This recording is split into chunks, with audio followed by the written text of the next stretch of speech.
नमस्कार, आज हम बात कर रहे हैं भारत की सबसे प्राचीन पर्वत श्रृंखला अरावली की। अरावली, जो सदियों से उत्तर पश्चिम भारत के लिए एक सुरक्षा कवच रही है, आज खुद अस्तित्व के संकट से जूझ रही है।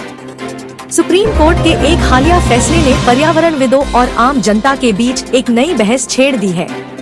आइए समझते हैं कि आखिर अरावली को लेकर लोगों में इतना गुस्सा क्यों है। क्या है सुप्रीम कोर्ट का नया फैसला और नई परिभाषा। हाल ही में सुप्रीम कोर्ट ने एक केंद्रीय समिति द्वारा प्रस्तावित अरावली की नई कानूनी परिभाषा को मंजूरी दी है। अब केवल उन्हीं पहाड़ियों को आधिकारिक तौर पर अरावली माना जाएगा जिनकी ऊंचाई जमीनी स्तर से 100 मीटर या उससे अधिक है।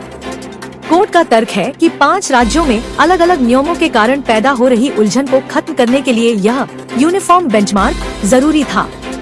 लोगों में गुस्से की असली वजह क्या है? गुस्सा इसलिए है क्योंकि फॉरेस्ट सर्वे ऑफ इंडिया की एक रिपोर्ट के मुताबिक अरावली की कुल 12,081 पहाड़ियों में से केवल 1,048 पहाड़ियां ही इस 100 मीटर के मानक को पूरा करती हैं। इसका मतलब है कि अरावली का लगभग 91% हिस्सा अब कानूनी सुरक्षा के दायरे से बाहर हो सकता है। लोगों को डर है कि इससे बड़े पैमाने पर अवैध खनन और निर्माण कार्य शुरू हो जाएगा।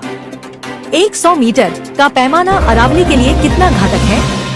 अगर 90% से ज्यादा इलाका सुरक्षा खो देता है तो अरावली की निरंतरता कंटिन्यूटी खत्म हो जाएगी। पहाड़ियों के बीच बड़े गैप बन जाएंगे।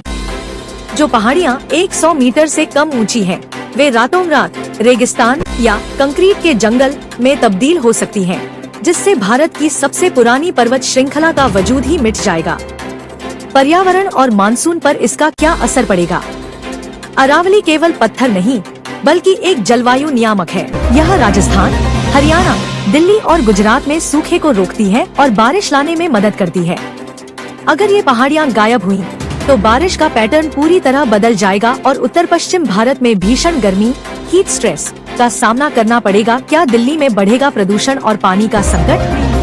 जी हाँ, अरावली थार रेगिस्तान की धूल को दिल्ली और आसपास के इलाकों में आने से रोकती है।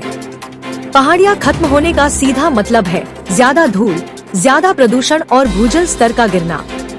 ये पहाड़ियाँ वाटर रिचार्ज जोन का काम करती हैं। इनके बिना पानी की किल्लत और गहरा जाएगी।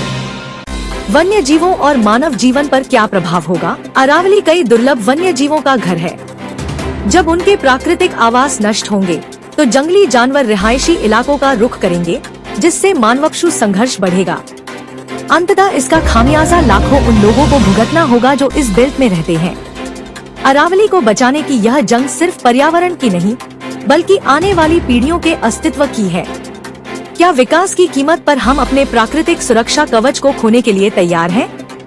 यह एक बड़ा सवाल है। वीडियो शेयर जरूर करें। धन्यवाद।